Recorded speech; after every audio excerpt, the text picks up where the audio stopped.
नमस्कार दोस्तों, मैं दीपक कुमार स्वागत करता हूं आपका unique study circle bye Deepak Kumar channel पे। दोस्तों, अगर आप चैनल पर नए हैं तो चैनल को सब्सक्राइब जरूर करें, साथ ही बेल आइकन प्रेस करना बिल्कुल न भूलें, जिससे आने वाली हर वीडियो का नोटिफिकेशन दोस्तों आपको मिलता रहे। और दोस्तों, अब तक की सभी वीडियो आप हमारे चैनल की प्लेलिस्ट पर जाकर के देख सकते हैं। तो दोस्तों, जैसे कि आप जानते ही हैं कि हम पढ़ रहे हैं आर्ट्स अग्रवाल मैथ दोस्तों यहाँ पे, ठीक है। और दोस्तों, आज हम इसमें एक नया टॉपिक पढ़ने वाले हैं जिसका नाम है दोस्तों क्या, साधारण ब्याज। आज दोस्तों हम साधारण ब्याज पढ़ना शुरू करेंगे। दोस्तों चलिए इस क्लास को हम शुरू करते हैं। और सबसे पहले जो इसमें हम समझेंगे दोस्तों, वो साधारण ब्याज को निकालने के लिए कि साधारण ब्याज क्या है और ये किस तरीके से काम करता है। तो दोस्तों, सबसे पहली बात देखो, ब्याज वगैरह समझने से पहले हमें समझना पड़ेगा। सबसे पहले हम पढ़ेंगे यहाँ पे मूलधन। दोस्तों देखिए दोस्तों, दरअसल क्या है, कई बार जब हम किसी से कुछ पैसे क्या लेते हैं दोस्तों, उधार लेते हैं, तो उधार लिया गया धन ही, उधार लिए गए पैसे ही दोस्तों क्या है, उधार लिए गए पैसे या धन ही क्या है दोस्तों, आपका मूलधन है। जब हम किसी से कुछ पैसे उधार लेते हैं दोस्तों, तो उस धन को आप क्या कह सकते हैं दोस्तों, मूलधन कह सकते हैं। अब देखिए दोस्तों, अब बात आती है ब्याज की। देखिए ब्याज क्या हुआ, अगर कोई व्यक्ति किसी व्यक्ति से दोस्तों हम उसके पैसे क्या लेंगे, उधार लेंगे, तो दोस्तों बदले में वो हमसे उन पैसों के अलावा भी कुछ अतिरिक्त पैसे लेगा, क्योंकि हमने उसके पैसे क्या किए हैं दोस्तों, इस्तेमाल किए हैं। तो जो दोस्तों अगर किसी व्यक्ति के पैसे जो कि उधार लिया जाता है, जिसे मूलधन कहते हैं, उसके अलावा जो अतिरिक्त पैसे वो व्यक्ति अपने धन को इस्तेमाल करने से हमसे लेता है, वही क्या है दोस्तों, ब्याज है। अब देखिए दोस्तों, ये साधारण ब्याज है और आगे आपको पता ही है कि हम क्या पढ़ेंगे दोस्तों, चक्रवृद्धि ब्याज। तो क्या फ़र्क है दोस्तों साधारण ब्याज और चक्रवृद्धि ब्याज में? दोस्तों ये प्रत्येक समय के लिए है ना, प्रत्येक समान समय के लिए समान होता है। प्रत्येक समान समय के लिए क्या होता है दोस्तों, समान। कैसे मतलब, देखिए दोस्तों, के लिए क्या होगा, ये समय के लिए समान होगा। मेरा कहने का मतलब दोस्तों ये है कि अगर पहले साल मतलब फर्स्ट ईयर है और उसका ब्याज अगर 100 रुपये लगा है, तो दोस्तों दूसरे भी साल आपका ब्याज 100 ही रुपये रहेगा। तीसरे भी साल आपका जो ब्याज है दोस्तों वो क्या कितना रहेगा, 100 ही रहेगा। हर प्रत्येक एक साल, पहले साल का भी 100, अगले साल दोस्तों टोटल 2 साल का तो 200 हो जाएगा, पहले साल का 100, दूसरे साल का 100, ठीक है। 3 साल के लिए तीसरे साल का 100 और 3 साल का टोटल कितना दोस्तों, 300 हो जाएगा। इस तरीके से कहने का मतलब देखिए, पहला साल पूरा कंप्लीट ईयर है तो उसका भी 100, दूसरा साल अपने आप में कंप्लीट पूरा एक ईयर है उसके लिए भी 100, और तीसरे के लिए भी क्या दोस्तों 100।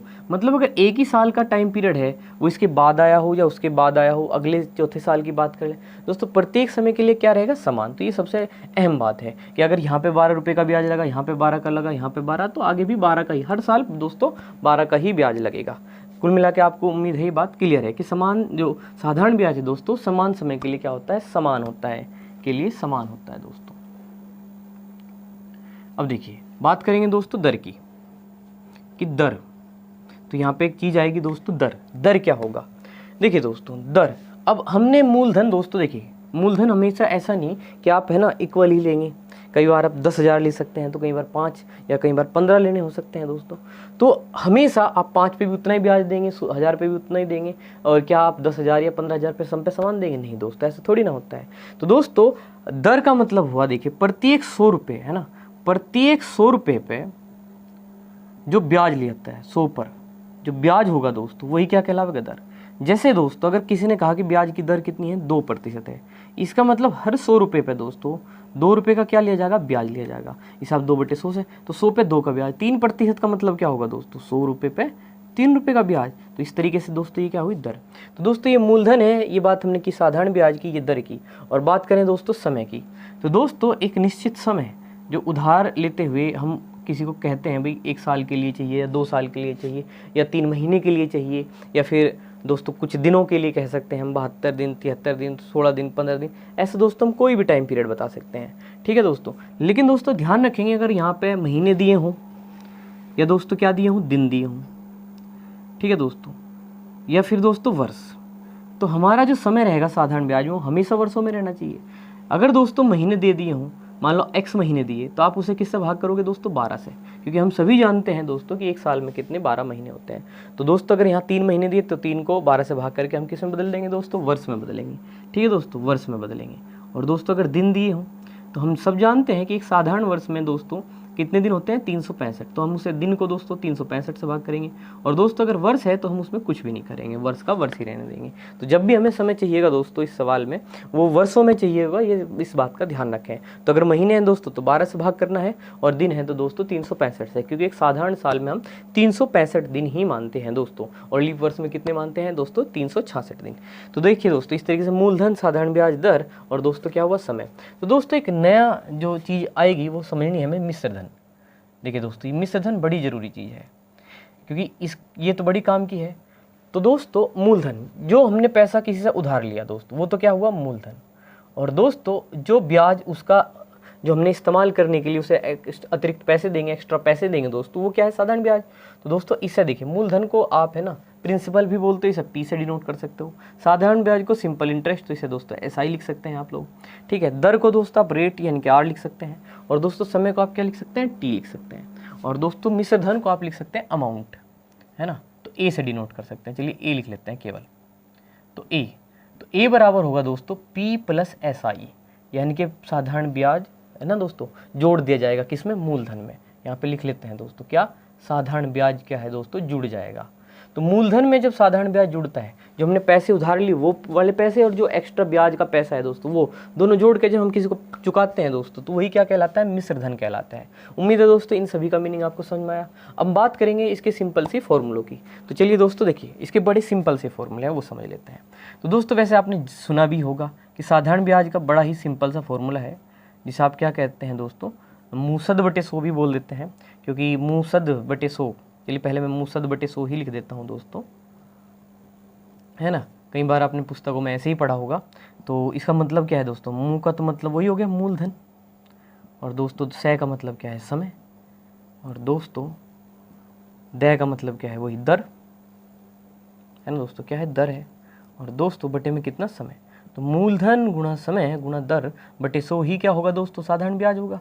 उम्मीद है आपको ये बात समझ में आ रही है। जिसको आप दोस्तों अगर आप इंग्लिश के हिसाब में लिखें तो मूलधन को हम क्या बोल सकते हैं? पी, समय को क्या बोल सकते हैं दोस्तों? टी, और दर को क्या? आर। खैर बोलने में पी आर टी ज़्यादा अच्छा रहेगा, तो पी आर टी अपॉन कितना दोस्तों? 100। इस तरीके से भी आप इसे लिख सकते हैं। तो वही बात है दोस्तों, मूलधन गुणा समय गुणा दर बटे 100, या मूलधन दर पहले बोल लीजिए, समय बाद में बोल लीजिए, बटे 100 कर लीजिए। तो ये दोस्तों क्या हुआ? साधारण ब्याज का फॉर्मूला। अब ध्यान दीजिएगा दोस्तों, अगर यहाँ से हम मूलधन की बात करें तो 100 इधर भेज दें और दोनों को बटे में भेज दें, तो दोस्तों मूलधन के लिए हमारा जो फॉर्मूला बन जाएगा यहाँ पे मूलधन के लिए, तो दोस्तों वह कौन सा बनेगा? देखिए ध्यान दीजिएगा, साधारण ब्याज इधर चला गया, तो साधारण ब्याज गुणा कितना दोस्तों? 100, और बटे में क्या आएगा? देखिए समय और क्या दोस्तों? दर। ये ऊपर गुणा में गया दोस्तों, और ये दोनों चीज़ें बटे में उतार लीजिए। तो दोस्तों क्या? समय और दर, ठीक है। तो ये दोस्तों एक इस तरीके से आप ये मूलधन के लिए अप्लाई कर सकते हैं। इसके अलावा दोस्तों इसी तरीके से बात अगर समय की हो, तो अगर समय निकालना हो तो मूलधन और दर दोनों बटे में आ जाएंगे दोस्तों, ठीक है। समय की बात कर लेते हैं, तो समय के लिए क्या होगा दोस्तों? देखिए साधारण ब्याज, गौर करिए दोस्तों, ये साधारण ब्याज और गुणा वही 100 जाएगा, है ना। हर बार दोस्तों गुणा में तो यही एसआई यानी कि साधारण ब्याज और गुणा में 100। और जो तीन चीज़ें हैं मूलधन, समय और दर, अगर मूलधन पूछा है तो समय और दर बटे में आ जाएगा, और अगर समय पूछा है दोस्तों मूलधन और दर बटे में आ जाएगा। तो देखिए दोस्तों क्या आएगा यहाँ? मूलधन और कितना? दर। तो इस तरीके से दोस्तों ये किसके लिए हुआ? समय के लिए। और बात करें अगर दोस्तों दर की, तो दर के लिए भी सेम ही रहेगा फंडा, देखिए, है ना। ये 100 इधर गुणा में चल जाएगा, और इस बार दर है तो मूलधन और समय, मूलधन समय और दर में से दोस्तों दो चीज़ें बटे में जानी है, इसका ध्यान रखेंगे। तो दोस्तों क्या हो जाएगा फॉर्मूला? साधारण ब्याज गुणा 100, और तो दर के लिए फॉर्मूला क्या हो गया दोस्तों? देखिए ये दोनों चीज़ें बटे में आ जानी है, तो कर देते हैं। तो क्या हुआ? साधारण ब्याज और गुणा क्या दोस्तों? 100, और मूलधन, दर और समय। और अगर दर है यहाँ पे तो दोस्तों बटे में क्या आएगा? मूलधन और क्या दोस्तों? समय। तो इस तरीके से दोस्तों ये फॉर्मूले जो हैं, जो साधारण से फॉर्मूले हैं दोस्तों, केवल एक ही फॉर्मूले से बने हैं। किससे दोस्तों? मूलधन गुणा समय गुणा दर बटे 100 या पीआरटी बटे 100 के ही फॉर्मेट से दोस्तों सारे बने हुए हैं। और एक जो सबसे खास बात है दोस्तों, ये वो याद रखेंगे कि जो साधारण ब्याज होता है दोस्तों, समान समय के लिए क्या होता है? समान होता है। तो दोस्तों इस तरीके कुछ बेसिक चीज़ें, मूलधन, साधारण ब्याज, दर वगैरह, समय क्या होता है, मिश्र धन क्या होता है, मूलधन प्लस ब्याज दोस्तों, ये सारी चीज़ें अगर हम अच्छे से समझते हैं दोस्तों, तो इन्हीं चीज़ों को अप्लाई करके हम इसके क्वेश्चन को बड़े ही आसानी से निकाल लेंगे। तो देखिए दोस्तों, अगर अभी कुछ कम समझ में आई है बातें तो एग्जाम्पल में जाके हमेशा की तरह दोस्तों हम क्या करेंगे? पहले कुछ एग्जाम्पल करेंगे, उसके बाद हम एक्सरसाइज पे चलेंगे। तो दोस्तों चलिए एग्जाम्पल करते हैं और समझते हैं किस तरीके से ये लेसन आगे बढ़ेगा। आइए दोस्तों पहला एग्जाम्पल देखते हैं यहाँ पे। दोस्तों इसमें क्या कहा गया है कि 6400 रुपये का 7/2% वार्षिक दर से 1 वर्ष 3 माह का साधारण ब्याज ज्ञात कीजिए। तो दोस्तों ये पहला सवाल हुआ। अब देखिए दोस्तों इसमें हम एक एक चीज़ को देख लेंगे। पहले क्या क्या दिया है, 6400 रुपये का इस दर से। तो दोस्तों ये 6400 रुपये क्या है, हमारा मूलधन है। दोस्तों क्या हुआ, मूलधन। मूलधन कितना हो गया दोस्तों, 6400 रुपये। और आगे देखिए दोस्तों 7/2% की वार्षिक दर से। तो दोस्तों ये क्या हुई, हमारी दर हुई। और इसको थोड़ा हम सिंप्लीफाई लिखेंगे, 2 सते 14 और एक कितना दोस्तों 15, 15/2% ये दर होगी दोस्तों। और 1 वर्ष 3 माह क्या होगा दोस्तों, हमारा समय होगा। और दोस्तों 1 वर्ष, जो 1 वर्ष है वो तो वर्ष में ही रहेगा, लेकिन जो दोस्तों वहाँ 3 महीने दिए हैं उसको आप क्या करिएगा, 12 से भाग करिएगा, जिससे दोस्तों टोटल किस में होंगे, वर्ष में हो जाएंगे। ठीक है दोस्तों, 1 साल तो पूरा का पूरा है, 3 महीने, महीने को अभी मैंने कहा दोस्तों किस में भाग देंगे हम, 12 से भाग दे के वर्षों में बदल लेंगे। अब देखिए दोस्तों 3 एकम 3, 3 चौके 12। तो ध्यान दीजिए दोस्तों 4 एकम 4 और 1, मतलब दोस्तों चलिए यहाँ पे सिंप्लीफाई कर देते हैं। तो 4 एकम 4 और 1 कितना दोस्तों 5/4। इतने वर्ष आप यहाँ पे क्या कहेंगे दोस्तों, लिखने वाले हैं। अब दोस्तों पूछ क्या रखा है, साधारण ब्याज। हमसे इसने क्या पूछ रखा है दोस्तों, साधारण ब्याज। तो दोस्तों अभी अभी एक हमने बहुत ही साधारण सा फॉर्मूला इसके लिए पढ़ लिया था, और दोस्तों उसी को हम डायरेक्टली अप्लाई कर देंगे।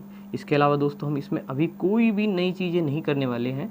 ठीक है, बिल्कुल बेसिक चीज़ें करेंगे। तो मूलधन गुणा दर और दोस्तों कितना गुणा समय बटे कितना दोस्तों 100, है ना। ये जो है दोस्तों हमारा फॉर्मूला हो गया। अब बताइए दोस्तों साधारण ब्याज, मूलधन कितना है हमारा 6400 रुपये। ठीक है, इतने रुपए उधार लिए गए हैं यहाँ पे, तो कितना दोस्तों 6400 रुपये।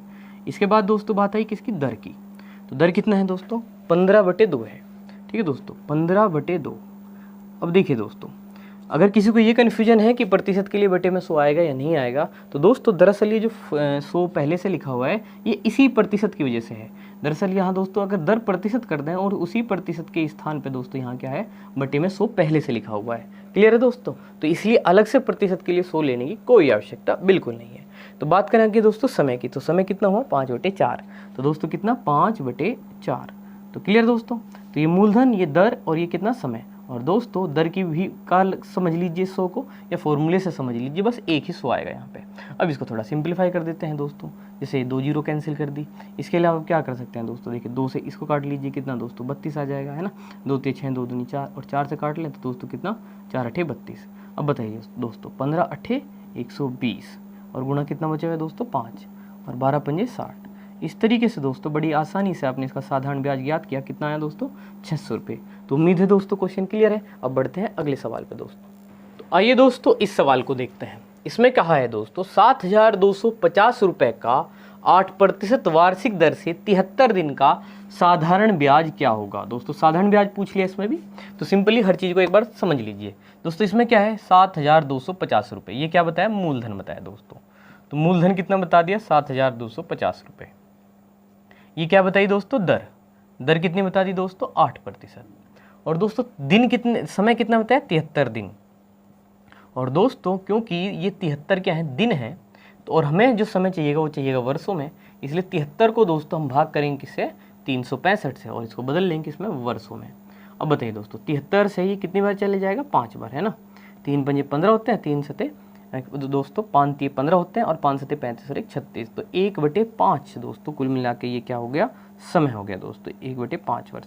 तो क्लियर है दोस्तों, यही इसमें एक नई बात थी। पिछले वर्ष सवाल में दोस्तों महीने थे, उनको हमें वर्षों में बदलना पड़ा, फिर सीधे सीधे फॉर्मूला लगा। इसमें भी ऐसा ही होगा, इसमें दिन थे तो 365 से भाग करके वर्षों में बदला। अब हम सीधे सीधे साधारण ब्याज का फॉर्मूला लगा देंगे दोस्तों। तो साधारण ब्याज का फॉर्मूला क्या हो जाएगा दोस्तों, मूलधन गुणा दर गुणा समय बटे 100। उम्मीद है दोस्तों ये फॉर्मूला अभी तक आपको याद हो ही चुका होगा। तो चलिए एक एक वैल्यू को पुट कर दीजिए। मूलधन कितना है दोस्तों 7250 रुपये। इसके अलावा दर कितनी है दोस्तों 8%। समय कितना है आपका 1/5 दोस्तों, 1 और बटे का 5 नीचे आ गया। और दोस्तों जैसे कि आप जानते हैं ये 100 आपको यहाँ पे लिखना है। क्लियर है दोस्तों। अब देखिए चलिए थोड़ा सा सोल्व कर देते हैं दोस्तों, किस तरीके से आप इसे सोल्व करना चाहते हैं। जैसे कि हमने यहाँ 0 से 0 कैंसिल कर दिया दोस्तों। इसके अलावा आप इसे 5 से कैंसिल कर सकते हैं दोस्तों, कि 5 एकम 5 होंगे और 2 बचेंगे तो 5 चौक 20 और 2 बचेंगे तो 5 पंजे 25।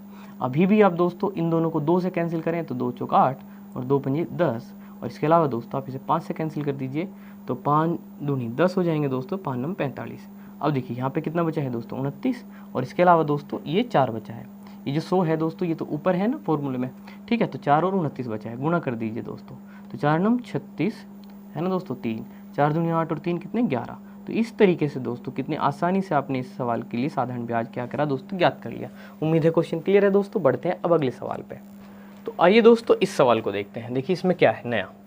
तो दोस्तों इसमें कहा गया है कि बैंक में जमा 5,000 रुपये दोस्तों, 5,000 रुपये पर 12% वार्षिक दर से 6 मार्च 2008 से 18 मई 2008 तक का साधारण ब्याज ज्ञात कीजिए। तो देखिए दोस्तों, जैसे कि आप समझ ही पा रहे हैं कि मूलधन तो यहाँ पे स्पष्टतः हमें पता लग गया है कितना है दोस्तों, 5,000 रुपये। और दोस्तों दूसरी चीज़ दर भी हमें अच्छे से पता लग गई है कितनी, 12%। लेकिन दोस्तों जो समय है वो डेट के हिसाब से दिया है। तो दोस्तों थोड़ा समय को अच्छे से समझेंगे दोस्तों क्या कहना चाह रहा है। देखिए दोस्तों ये क्या है, 2008 है, ये भी क्या है दोस्तों 2008। तो एक ही साल की बात है, कब से लेके 6 मार्च से दोस्तों। तो दोस्तों 6 मार्च से लेके, तो 6 मार्च के बाद क्या आता है दोस्तों, अप्रैल आता है, पूरा अप्रैल आएगा। और उसके बाद क्या है दोस्तों 18 मई है ना, 18 मई दोस्तों। यहाँ से लेके यहाँ तक का हमें टाइम पीरियड बताना है। अब देखिए दोस्तों ध्यान से समझते हैं, जनवरी फरवरी और दोस्तों कितना मार्च। तो दोस्तों आप उंगलियों के हिसाब से जानते ही होंगे कि जनवरी फरवरी मार्च में कितने दिन होंगे दोस्तों, 31 दिन होंगे। कुल दिन कितने हैं दोस्तों, 31। अब हमें 6 मार्च से चाहिए दोस्तों।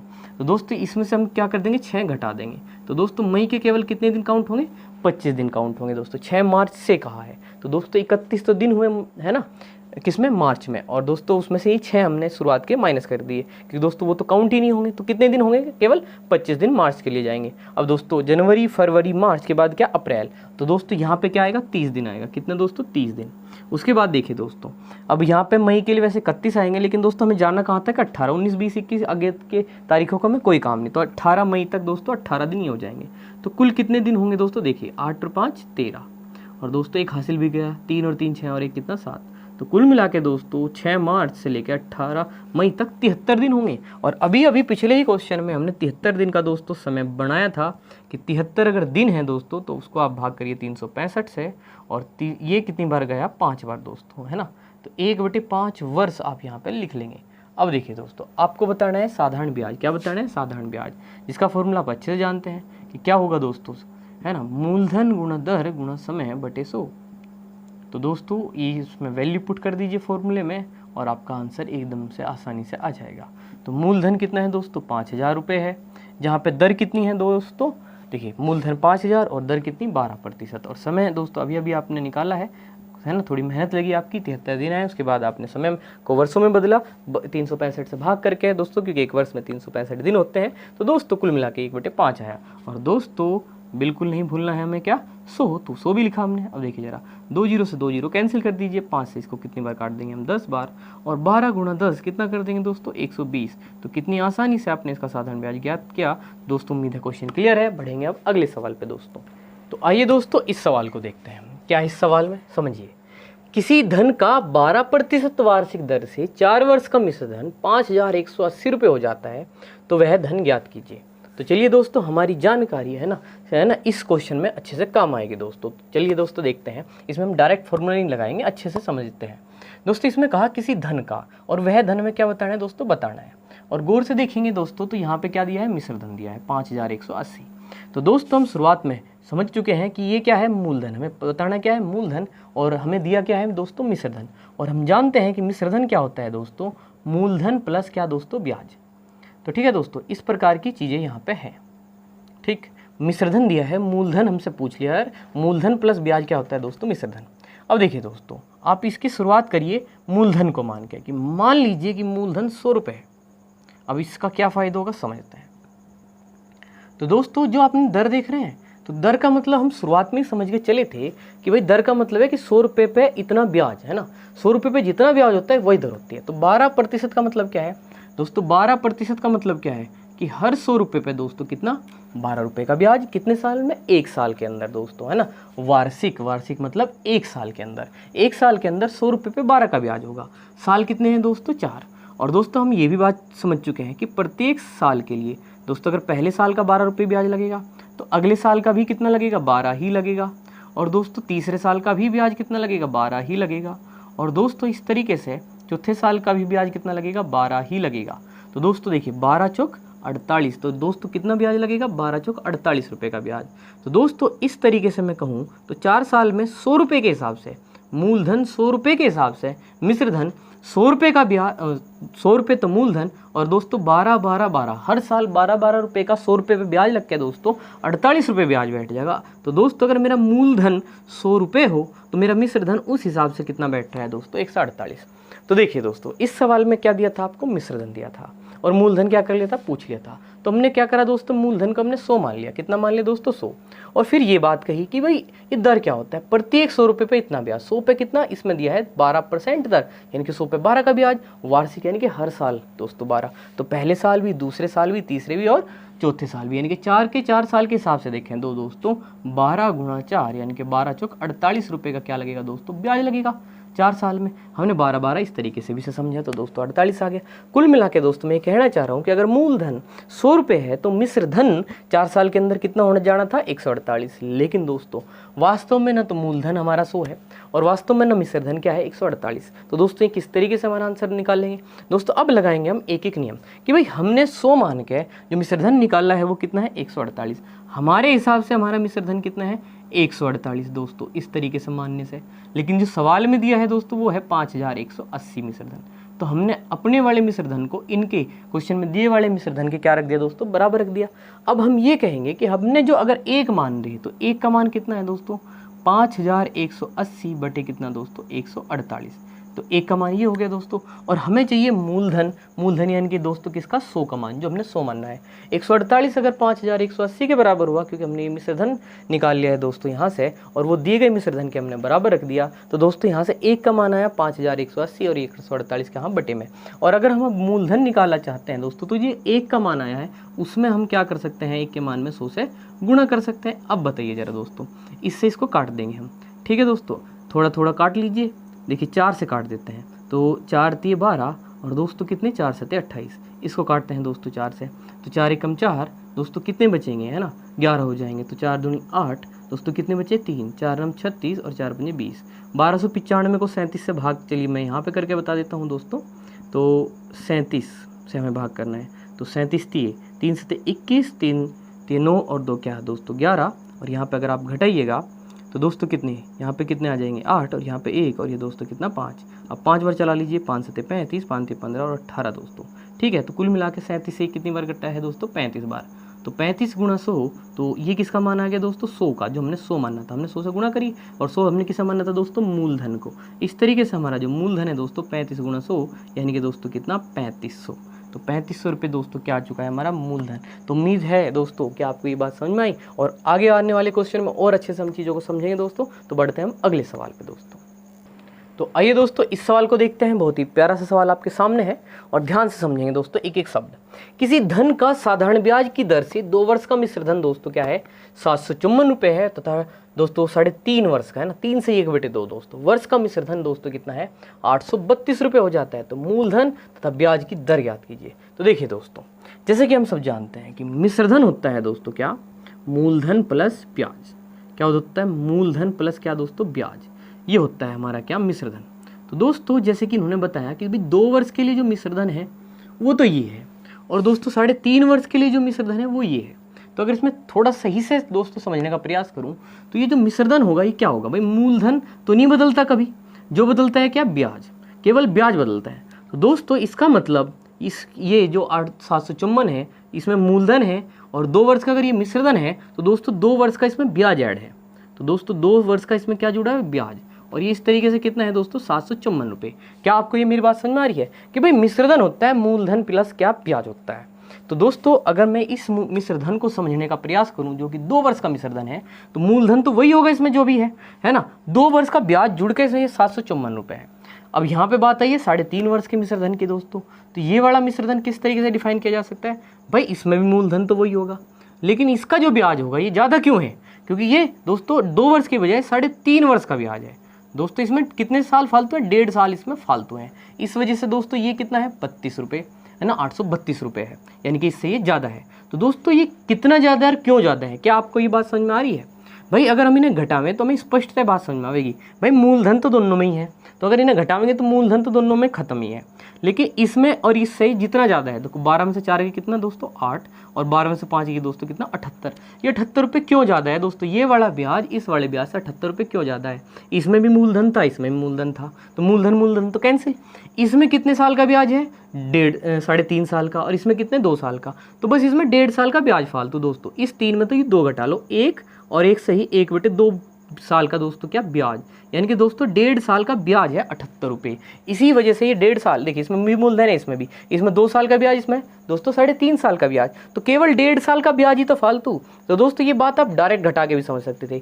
भाई ये है 2 वर्ष का मिश्रधन, मूलधन है और इसमें 2 साल का क्या है ब्याज है। ये है कितना 3.5 वर्ष का मिश्रधन, इसमें मूलधन है और 3.5 साल का क्या है दोस्तों ब्याज है। तो अगर इन्हें घटाएं दोस्तों, जो अंतर आया है 78 रुपये, वो दोस्तों देखो दोनों में क्या है, मूलधन तो दोनों में, 2 साल का ब्याज भी दोनों में, इसमें 1.5 साल फालतू है, इसलिए फालतू है। तो दोस्तों 78 रुपये जो आया है आपका, वो 1.5 साल का ब्याज आया है। अब देखिए दोस्तों, अगर हमें ये समझ लें कि ये 1.5 वर्ष का ब्याज को हम थोड़ा सा पहले तो चलो सिंपलीफाई कर लेते हैं। क्या लिख लेंगे आपसे, 2 एकम 2 और 1 3/2, ये 3/2 साल का ब्याज हमने इस तरीके से लिखा। और यहाँ से दोस्तों हमें एक एक नियम की सहायता से 1 साल का ब्याज आसानी से पता कर सकते हैं।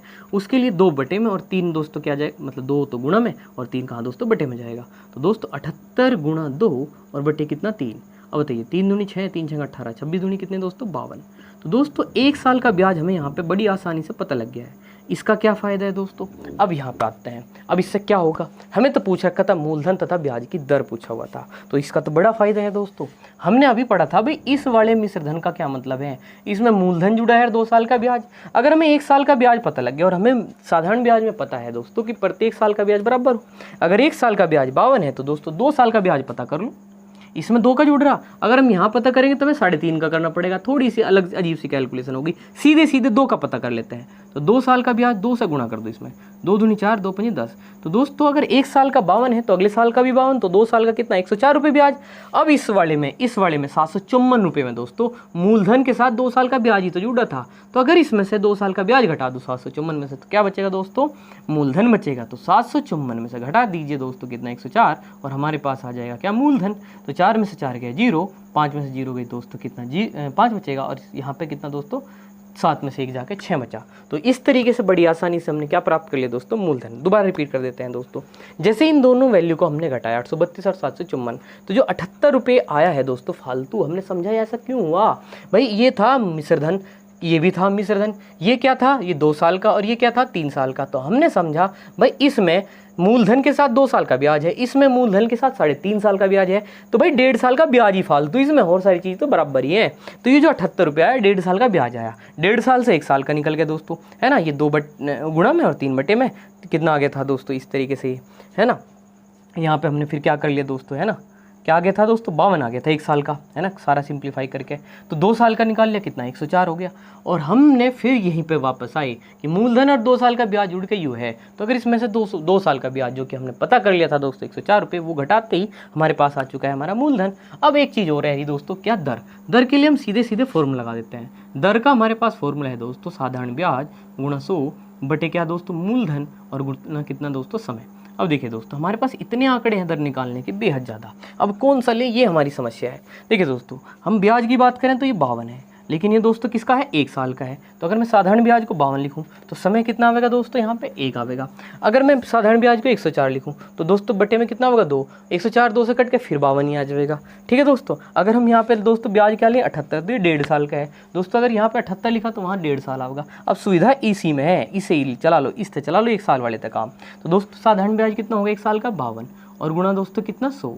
मूलधन दोस्तों हम पता कर चुके हैं कितना 650 रुपये, और दोस्तों 52 जो है वो कितने साल का 1 साल का ब्याज आया था 52 रुपये। तो दोस्तों हमने समय के लिए 1 लिख दिया। अब चलिए थोड़ा सिंप्लीफाई कर देते हैं, 0 कैंसिल कर दिया, 13 से काटते हैं, 13 पंजे 65 और 13 चौके 52 और 5 दूनी 10 और 2 चौके दोस्तों 8। इस तरीके से कितनी आसानी से दोस्तों हमने दर भी प्राप्त कर ली। उम्मीद है दोस्तों आपको क्वेश्चन क्लियर है। अब बढ़ते हैं अगले सवाल की ओर। तो आइए दोस्तों इस सवाल को देखते हैं। देखिए इसमें क्या कहा है, साधारण ब्याज की किस वार्षिक दर से कोई धन 8 वर्ष में दुगना हो जाएगा।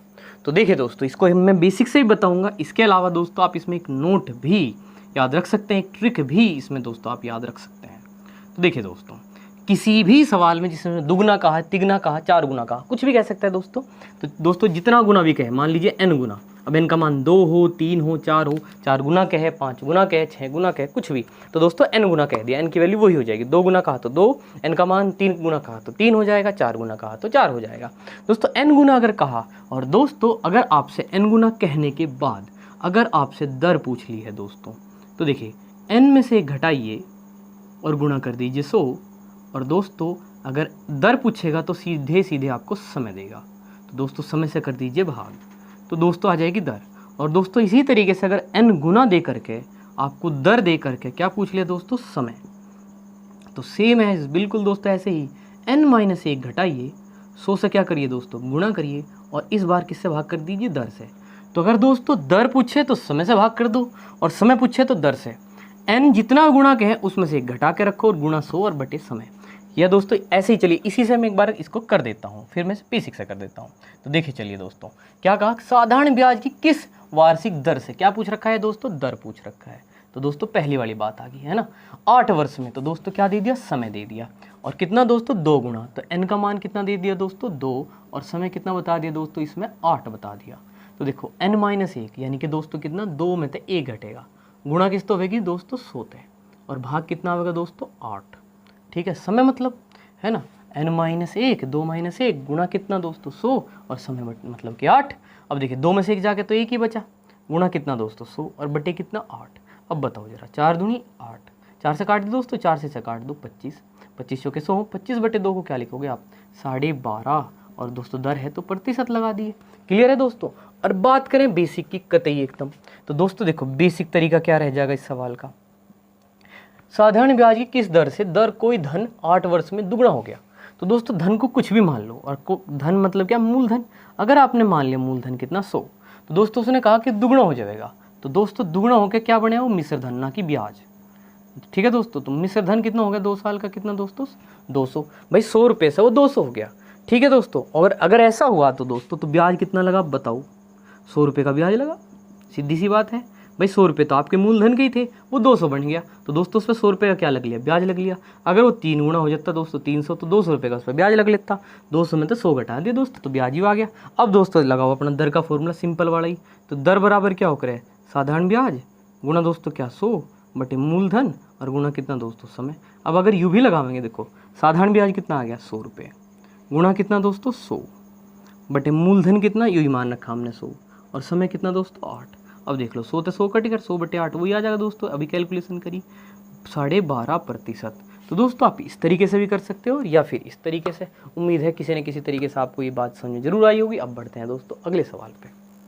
तो आइए दोस्तों इस सवाल को देखते हैं। और दोस्तों ऐसा सवाल आपने अभी जो लेसन किया है मिश्रण एलिगेशन में भी आपने किया है, लेकिन दोस्तों यहाँ पे हम एक नया तरीका इस सवाल में जरूर देख लेंगे। एक बार समझिए सवाल को। दोस्तों कहा एक व्यक्ति ने 2 साहूकारों से कुल 25,000 रुपये उधार लिए। एक ऋण पर 12% की दर तथा दूसरे ऋण पर 14% वार्षिक दर से साधारण ब्याज दिया गया। यदि एक वर्ष का कुल साधारण ब्याज 3,260 रुपये हो तो ऋण की दोनों राशियां बताइए दोस्तों। तो दोस्तों जो 2 हिस्से हैं 25,000 रुपये के, वे दोनों ही हमें बताने हैं। तो दोस्तों जैसे कि आपको पता है कि यहाँ पे हमारे पास क्या है, 2 दर है। तो हम पिछले लेसन में ऐसे सवाल को ऐसे कर ली थी दोस्तों कि 2 दर है ना, एक यहाँ ऐसे रख ली दोस्तों। और इस साधारण ब्याज से और मूलधन से हमने एक औसत दर निकाल दी, जो कि हमने यहाँ पे रखी, उनसे एक अनुपात बनाया, और उन अनुपात की सहायता से हम दोनों राशियाँ दोस्तों क्या कर सकते हैं, ज्ञात। लेकिन दोस्तों कई बार यहाँ का जो मान होता है वो थोड़ा फ्रैक्शन में आ जाता है ना दोस्तों। आप उससे भी इसे ट्राई कर सकते हैं, आपने वो मेथड आराम से एलिगेशन में पढ़ा है। तो चलिए दोस्तों कुछ नया सा इसमें करते हैं। दोस्तों इसने कहा दोनों राशियाँ बताइए। तो एक राशि तो ऐसी जो 12% की दर से उधार दी है ना, कुल तो 25,000 रुपये दिया, लेकिन कुछ हिस्सा 12% पे दिया और कुछ हिस्सा 14% पे। तो मान लीजिए दोस्तों कि 12% पे आपने किसी को कितने रुपए दिए हैं, x रुपये उधार दिए हैं दोस्तों, ठीक है। तो दोस्तों अब बताइए दूसरा ऋण क्या होगा। भाई 25,000 टोटल है और एक पे दिए आपने कितने, x रुपये। तो 25,000 में से जो x रुपये घटा दीजिए, मान लीजिए 10,000 दिए तो इधर कितने हो जाएंगे दोस्तों 15, यहाँ 12 दिए तो यहाँ हो जाएंगे 13, यहाँ दोस्तों 15 दिए तो यहाँ हो जाएंगे 10, यानी कुल मिला के दोस्तों यहाँ पे x घटेगा। और ये इसका दर कितनी होगी दोस्तों 14%। और जैसे कि आप समझ सकते हैं तो एक वर्ष का कुल ब्याज दोस्तों ये है। तो देखिए दोस्तों इसका ब्याज और इसका ब्याज, दोनों का ब्याज अगर जोड़ दें आप, वो किसके बराबर होगा? 3,260 रुपये के। क्या आपको ये बात समझ में आ रही? भाई x रुपये पर 12% की दर से एक साल में जो ब्याज लगा वो, और इस पे जो दोस्तों एक साल का ब्याज लगा, ये कुल साधारण ब्याज 3,260 रुपये होगा। अब बताओ दोस्तों, साधारण ब्याज क्या होता है? मूलधन PRT/100 कह लीजिए, है ना, मूलधन गुणा दर गुणा समय बटे 100। तो इसका मूलधन बताओ कितना हो जाएगा? x। दर कितनी हो जाएगी दोस्तों? 12। समय कितना दोस्तों? 1 ही वर्ष है, और बटे कितना दोस्तों? 100। ये तो ये हो गया, इसका ब्याज हो गया दोस्तों x रुपये का, है ना, इधर मान लिए। और इसका मूलधन कितना दोस्तों? यही 25,000 रुपये, माइनस कितना दोस्तों? x। दर कितनी दोस्तों? 14% है ना, बटे में 100। और दोस्तों समय कितना इसका? 1। और ये सब कुछ मिला के दोस्तों किसके? इसके बराबर। अब चलिए दोस्तों ध्यान से देखिए, यहाँ पे 100 और यहाँ पे 100, हर तो बराबर ही है। अब बताइए 12 गुणा 1 गुणा x, तो दोस्तों कितना हो गया? 12x। अब देखिए ज़रा, 14 एकम 14, तो 14 की गुणा करिए दोस्तों, कितनी जीरो है? 3 जीरो है। और 14 पंजी 70, एक और जीरो आई, 14 दूनी 28, और 7 कितने दोस्तों? 35, 3,50,000। और दोस्तों 14 की गुणा x में कर लीजिए, 14x हो गया। तो दोनों में आपने इसमें गुणा कर दी। अब दोस्तों देखिए यहाँ पे कितना है? 3,260 रुपये। और ये जो 100 है दोस्तों, ये यहाँ पे गुणा में जाएगा। अब देखिए यहाँ पे 3,50,000, 3 लाख दोस्तों कितना? 50,000 यहाँ पे है, ठीक है दोस्तों। और 12x प्लस के और माइनस के 14x, तो दोस्तों कितने बचे? माइनस के 2x। और बराबर में दोस्तों जब 3,260 में 100 की गुणा होगी दोस्तों, ये हो जाएगा 3,26,000 रुपये दोस्तों। कितने? 26। एक जीरो के साथ 2 जीरो बढ़ जाएंगी। अब बताइए दोस्तों क्या होगा? इंटरचेंज होगा, ये इधर ले जाइए ये माइनस, और ये इधर ले जाइए दोस्तों ये माइनस, क्योंकि ये माइनस है तो इधर जाके क्या हो जाएगा दोस्तों? सॉरी प्लस हो जाएगा। तो 2x दोस्तों क्या हो जाएंगे? प्लस हो जाएंगे। और ये इधर आके क्योंकि यहाँ प्लस है तो ये क्या हो जाएंगे? माइनस। तो 3,50,000 में से दोस्तों अगर आप 3,26,000 घटाएंगे तो दोस्तों आपके पास बचेंगे कितने? 24,000 दोस्तों। कितने बचेंगे? 24,000। उम्मीद है ये बात आपको समझ में आ रही है। तो 24,000 किसके बराबर दोस्तों? 2x के। और 2 से अगर 24,000 को काट दोगे तो दोस्तों कितना आएगा? 12,000। तो इस तरीके से दोस्तों x का मान कितना आया? 12,000। और दोस्तों आपको याद होगा अच्छे से, हमने x किसे मान लिया था? जो 12% वाला धन था। तो दोस्तों दूसरा धन क्या है? 25,000 माइनस x। तो दोस्तों अगर आप 25,000 में से 12,000 घटा दें तो दोस्तों जो दूसरा धन है वो कितना आ जाएगा दोस्तों? वो आ जाएगा 13,000 रुपये। कितना दोस्तों? 13,000 रुपये। उम्मीद है दोस्तों क्वेश्चन आपको क्लियर है। तो एक धन हुआ दोस्तों 12,000 और एक कितना हुआ दोस्तों? 13,000। तो आप इसे एलिगेशन से भी कर सकते हैं और इस समय जैसे आपको आसान लगे दोस्तों वैसे करिए। अब बढ़ते हैं दोस्तों अगले सवाल पे। तो आइए दोस्तों देखते हैं इस सवाल को। और दोस्तों ये है साधारण ब्याज में किस्त संबंधी सवाल। तो दोस्तों जो सवाल मतलब जो मेथड दोस्तों हम इसमें आपको बताएंगे, अच्छे से ध्यान रखिए। और साधारण ब्याज में दोस्तों कौन से ब्याज की बात करें हम? साधारण ब्याज की, है ना। साधारण ब्याज में जब भी आपको किस्त संबंधी सवाल करना होगा तो सवाल की शुरुआत और कैलकुलेशन बिल्कुल ऐसे करिए, आराम से आपका क्वेश्चन हो जाएगा। ध्यान समझते हैं दोस्तों। 4 वर्ष बाद दे साधारण ब्याज की 10% वार्षिक दर पर 46,000 रुपये का ऋण चुकाने के लिए वार्षिक किस्त कितनी होगी? तो दोस्तों किस्त बतानी है। तो दोस्तों आपको करना ये है कि अपनी किस्त को हमेशा मान के चलिए कि माना किस्त कितनी है दोस्तों? 100 रुपये। सवाल को स्टार्ट कहाँ से करिए कि किस्त को ही मान लीजिए, जो पूछ लेगा वो आपसे। कितनी मान ली दोस्तों? किस्त 100 रुपये। अब ध्यान से समझिए दोस्तों, कितने हैं दोस्तों? 4 वर्ष। तो दोस्तों कितनी किस्त होंगी? टोटल 4 ही किस्तें होंगी। अब 10% दर का क्या रोल है दोस्तों? अगर पहली किस्त हमारी 100 रुपये है तो ये तो 100 रुपये चली गई, ठीक है दोस्तों। जैसे हमने पहली किस्त स्टार्ट की दोस्तों वो कितनी होगी? 100 रुपये। लेकिन दोस्तों जब हम दूसरी किस्त देने जाएंगे तो 100 रुपये ये और 10% का क्या है दोस्तों? दर के से ब्याज लगा है, तो दोस्तों 10 रुपये और ऐड हो जाएंगे। तो दूसरी जो किस्त होगी दोस्तों, पहली तो 100 ही होगी, जो दूसरी किस्त होगी दोस्तों वो कितनी हो जाएगी? है ना, 100 ऐड कर दीजिए। ये तो पहली होगी दोस्तों, है ना। तो दोस्तों इसमें 100 में क्या करिए? 10 ऐड कर दीजिए। 100 रुपये किस्त और 10 रुपये का ब्याज ऐड कर दीजिए, क्योंकि 1 साल बीत चुका है दोस्तों, है ना। वो 1 साल बाद जाएगी किस्त, तो इसलिए 1 साल का ब्याज ऐड कर दीजिए। कितना हुआ दोस्तों? 110 रुपये। अब बात अगर तीसरी किस्त की करें दोस्तों, तीसरी किस्त की करें तो 100 रुपये किस्त के, और दोस्तों 2 साल हो चुके हैं तो 10 और 10 पहले दोनों साल के लिए दोस्तों 10-10 ऐड कर दीजिए। यानी कि तीसरी किस्त कितनी जाएगी दोस्तों? 120 की। इस तरीके से दोस्तों। और चौथी किस्त दोस्तों आपको उम्मीद है आपको एक समझ में आ गया होगा कि एक और 10 ऐड हो जाएगा भाई। 100 रुपये और 10 प्लस 10, क्योंकि 3 साल हो चुके हैं दोस्तों, है ना। यानी कि कितना? 130 रुपये जाएगी चौथी किस्त दोस्तों। इस तरीके से दोस्तों, ठीक है। उम्मीद है आपको ये बात समझ में आई। तो बहुत ही आसानी से आप ये सवाल कर सकते हैं भाई। पहली 100 मान के चलो, फिर दर को जोड़ते चलो बस एक एक बार, है ना। दर कितनी है? 10 है, तो एक बार 10 जोड़ दो, ये दूसरी किस्त तैयार होगी। एक बार और जोड़ दो दोस्तों, कितनी होगी? तीसरी किस्त होगी। एक बार और जोड़ दो, चौथी किस्त। 4 साल है, 4 ही किस्तें होगी दोस्तों पूरी। 100, 110, 120, 130। अगर यही किस्त रहती जो कि हमने मान ली थी दोस्तों 100 रुपये, तो हम कितना धन चुकाते? ये देखिए 0 है ना, 3 3 6 और दोस्तों ये कितना 4, हम 460 रुपये धन चुकाया होता। हमने 100 रुपये की किस्त के हिसाब से और ये ब्याज के हिसाब से दोस्तों 460 रुपये चुकाए होते। लेकिन हमें चुकाने हैं कितने दोस्तों? 4600 रुपये। हमने जो निकाला दोस्तों वो कितना है? 460 है। कितना है दोस्तों? 460। चलिए यहाँ पे कर देते हैं। हमने जो निकाला 460 और जो सवाल में दिया है वो कितना है? 4600। यानी कि हमारा एक दोस्तों, देखिए इससे कितनी बार कटेगा? 460 कट जाएगा एक बार और एक जीरो एक्स्ट्रा है, तो एक कितने के बराबर हो गया? 10 के बराबर। हमारा एक इनके 10 के बराबर है, क्योंकि हमने धन चुकाया दोस्तों 100 के हिसाब से। किस्त 100 मान ली, 10 ऐड करें तो 4 साल में हमने 460 रुपये का धन चुकाया होता है, लेकिन वहाँ दिया है 4600। देखिए इससे अगर काट देंगे तो 10 आएगा, तो हमारा जो एक है वो 10 के बराबर हुआ एक नियम से। तो दोस्तों जो हमने किस्त मान ली थी 100, अब बताओ वो किसके बराबर होगी? है ना, अगर एक 10 है तो दोस्तों 100 कितना होगा?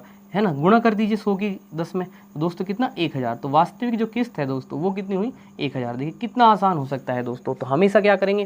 किस्त को 100 मान लेंगे। दर को दोस्तों जोड़ते चलिए। कब तक जोड़िए? जितने साल है दोस्तों। 2 साल है 2 बार जोड़िए, 3 साल है दोस्तों, इस तरीके से, है ना। मतलब उतनी किस्त बना लीजिए। पहली 100 हुई, अगली दोस्तों 110, 10 जोड़ा, फिर 10 जोड़ा 120, फिर 10 जोड़ा तो 130। इस तरीके से दोस्तों 460। तो आपने धन चुकाया यहाँ पे 100 के हिसाब से 460। सवाल में दिया है कितना? 4600। 460 अगर 4600 के बराबर है तो एक 10 के, और ये किस्त का मान 100 किसके? 1000 के। तो दोस्तों उम्मीद है आपको बात समझ में आ रही है। दोस्तों अगर आपको वीडियो पसंद आए तो वीडियो को लाइक जरूर किया करें, कमेंट करके बताएं आपको चीज़ें कैसे लगती हैं। इसके अलावा दोस्तों वीडियो को शेयर करना बिल्कुल न भूलें। धन्यवाद दोस्तों, आज इतना ही।